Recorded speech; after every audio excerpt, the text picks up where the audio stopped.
सरकारी प्रतिश्रुति पानीर गार धान किणा प्रक्रिया प्रशासनिक अवहेला और मिलर मनमानी विरोध में जडेश्वर ब्लॉक चाषी मैंने पुणी थे आंदोलन को ओह्लाई। जडेश्वर ब्लॉक रामनगर सेवा समवाय समिति रे क्रियानुष्ठान कमिटी पक्षर आज राजघाट जडेश्वर मुख्य रास्तार राजपुर ठारे धान बस्ता रखी चाषी मैंने रास्ता अवरोध करिसेंति। रामनगर सेवा समवाय समिति रे मोट 464 जन चाषी पंजीकृत होइथिबा बेले एपर्यंत मात्र 97 जनक ठारू धान क्रय करासाइछि। आज 50 रु अधिक चाषी टोकनर अवधि शेष हेबाको चाहुथिले मध्य प्रशासन पक्षर कोनोसी पदक्षेप नियाजाई नाही।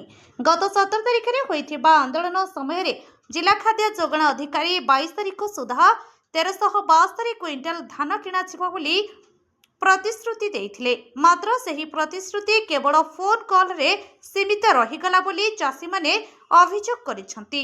धान मिलर माने धान उठाउ नथिबारु शह शह चाषी घरे धान रखिबाकू बाध्य हेउछंती। एहा फଳରେ सेमाने निजर आर्थिक आवश्यकता पूरण करि पारु नाहंती। बारंबार प्रशासन को गुहारी करिथिले मध्य केही सुनु नाहंती।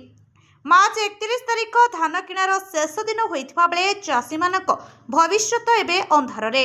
सरकारी स्तर रे धान किणा अवधि को मार्च 31 से धार्य करासाइथिले हे क्षेत्र स्तर रे मिलर और अधिकारी मध्य समन्वयर अभाव चाषी पई काळ होईछि। आज ही रास्ता अवरोध जोगु यातायात बाधाप्राप्त होईछि एवं स्थानीय अंचल रे उत्तेजना प्रकाश पाइछि। एही धारणा रे चाषी क्रियानुष्ठान कमिटीर सभापति रविनारायण मिश्र, पूर्वतन सरपंच दिलीप परिड़ा, पौरपालिका उपाध्यक्ष प्रतिनिधि विजय कामिड़ा, मधुसूदन दास, ज्योतिर्मय नंदपाल, दुर्गाशंकर भूया, सुनील महांती, राधासेन साहू, श्रीकांत भूया, आदिकंद पात्र, सन्यासी सीट सहित हरिश्चंद्र भूया, गणेश पात्र प्रमुख उपस्थित थिले। जडेश्वर मनोज कुमार भूया रिपोर्ट अपराह्न लाइव।